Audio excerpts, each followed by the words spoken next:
Bonjour à tous. Cette vidéo concerne l'utilisation de l'outil valeur cible et de l'outil solver et est directement liée à ce guide qui s'affiche sur la partie droite de l'écran intitulé valeur cible et solver. Ces outils sont accessibles depuis le ruban données.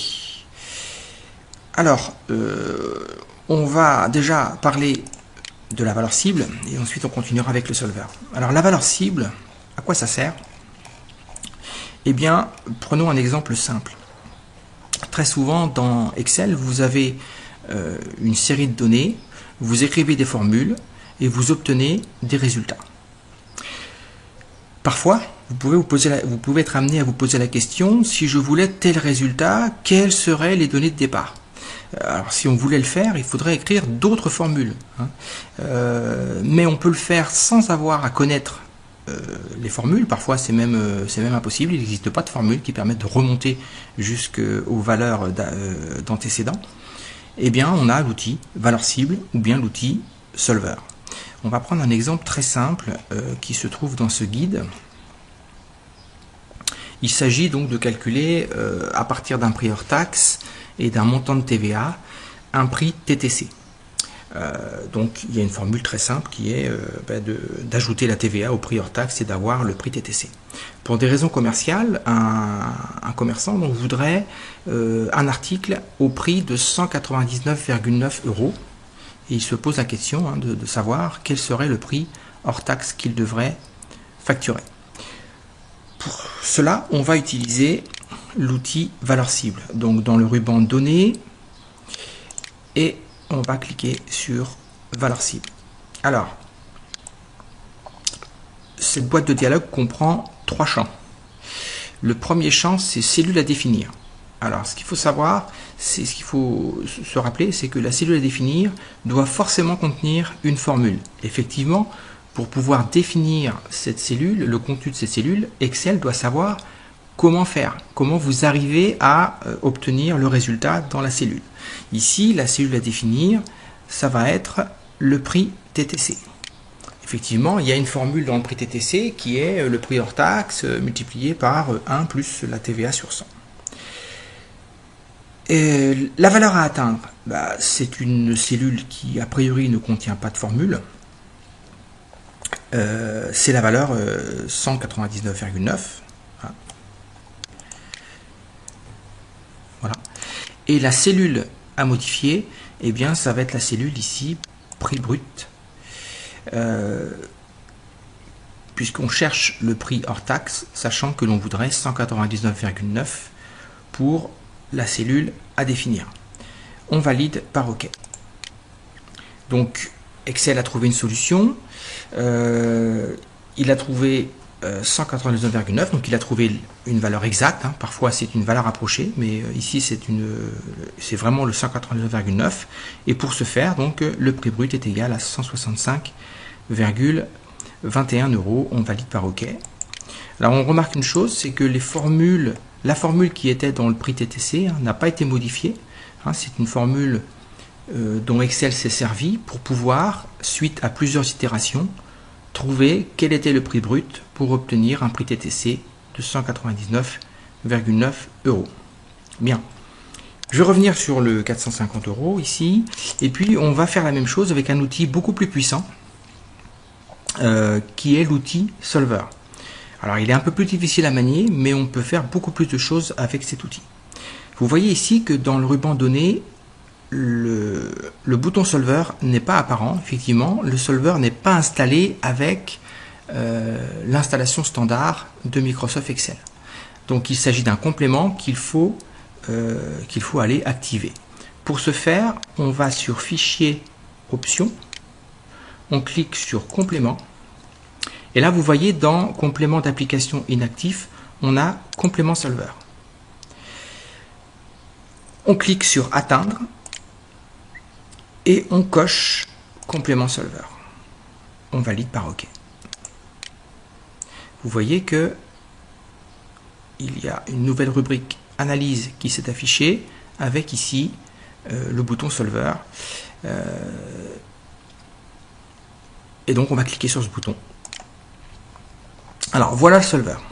Voilà à quoi ça ressemble un solver. Je vais effacer les champs pour l'instant.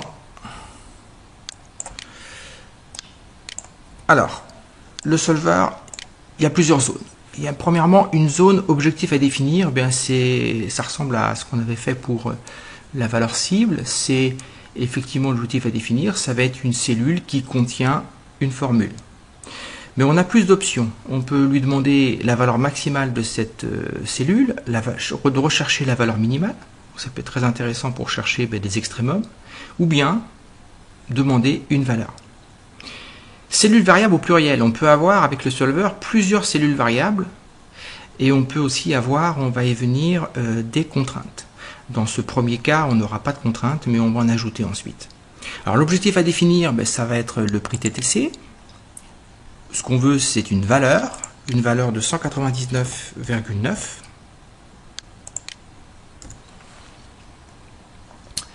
Les cellules variables, eh bien la cellule variable, ça va être le prix brut. Et on n'a pas de contrainte particulière, on ne veut pas un minimum ou un maximum, ou bien une valeur entière. Et donc on va cliquer sur résoudre. Alors Excel nous informe que le solver a trouvé une solution satisfaisant toutes les contraintes. Soit on valide par OK, donc ce que je vais faire.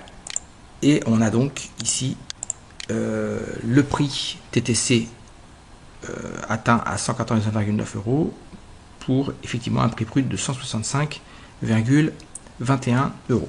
Voilà donc pour un exemple très simple sur la valeur cible et sur le solver. On va traiter la deuxième question du sujet qui était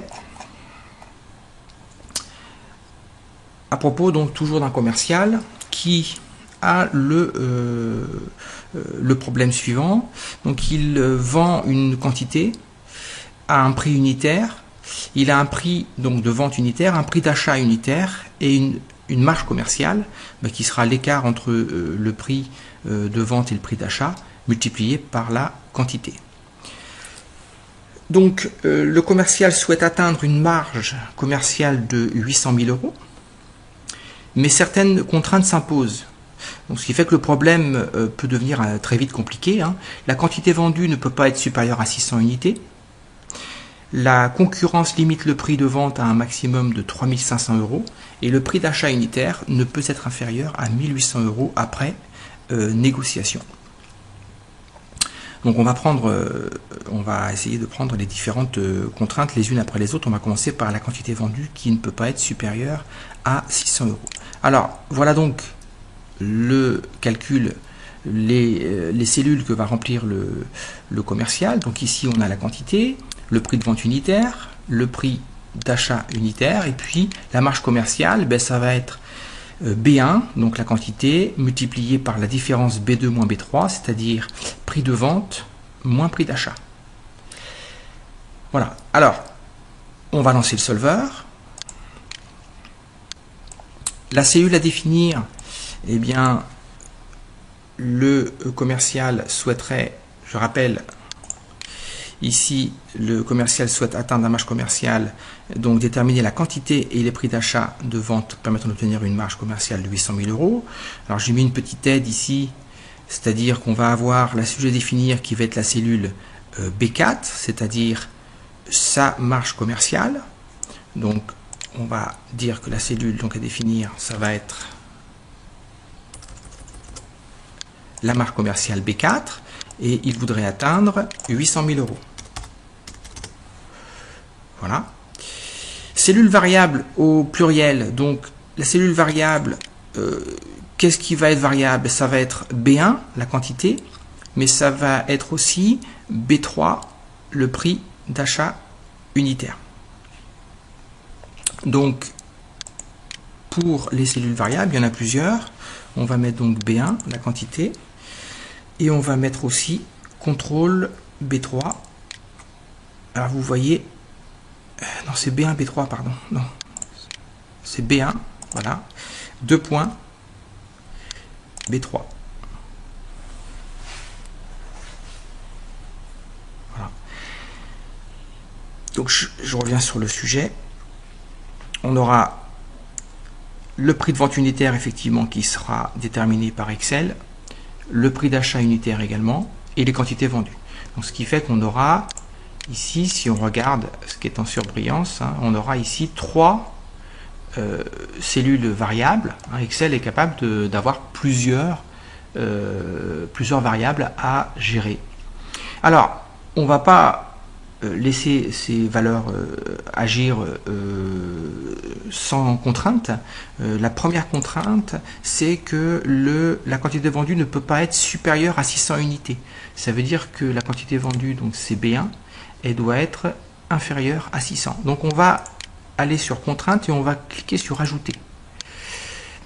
On va dire que la cellule ici B1 doit être inférieure ou égale à 600. Et on va cliquer sur OK. Alors qu'est-ce qui s'est passé? Vous voyez que dans les contraintes, eh bien, on a la contrainte qui est apparue ici, B1 inférieur à 600. Quelles sont les autres contraintes? On doit avoir la concurrence limite le prix de vente à 3500 €. Donc il faut que le prix de vente soit inférieur ou égal à 3500 €. On ne peut pas vendre à n'importe quel prix. Donc on va cliquer sur ici contrainte ajouter. Et on va dire que le prix de vente unitaire ici doit être inférieur ou égal à 3500. On va faire OK.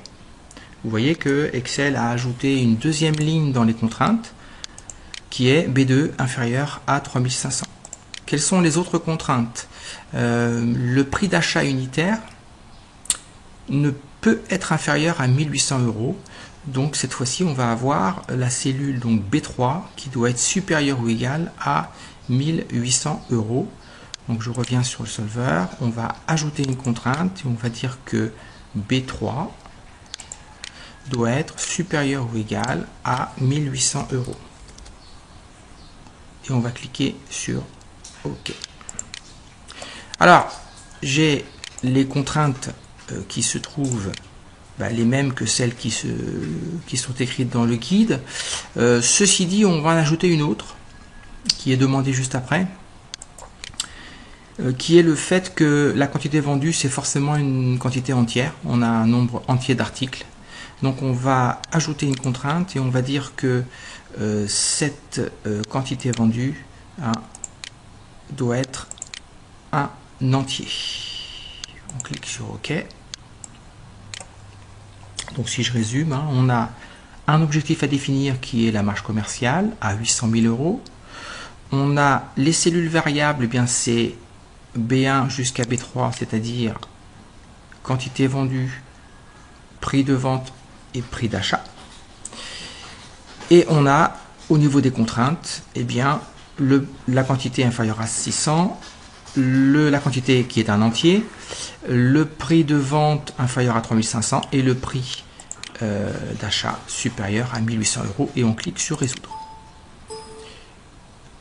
Donc je clique ensuite sur OK. Donc Excel a trouvé un résultat, 521 articles.